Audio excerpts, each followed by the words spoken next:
Hey everyone, today I'm going to show you how to use negative prompts for more accurate result in Ideogram. Let's get started. So how to use the negative prompts in Ideogram for better result.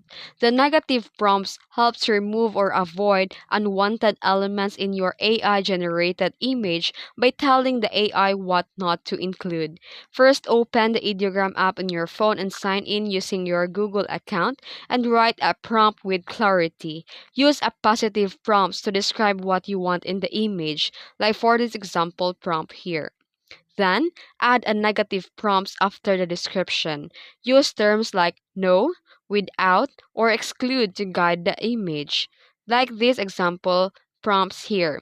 It includes no people, no watermark, exclude logos. Then use a clear and common negative terms. Here are the common negative prompts examples: no watermark, no people, no background, no blur, exclude text, no logos, no distortions, and no text errors, and tap generate. If the image still includes unwanted elements, try adjusting your negative prompts and generate again. And these are the example prompts.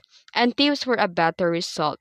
Keep the negative prompts simple and clear, and don't overuse negatives. Too many may confuse the AI, and try generating a few variations to pick the cleanest result. And that's it. If you found this video helpful, don't forget to like and subscribe for more tutorials. Thanks for watching.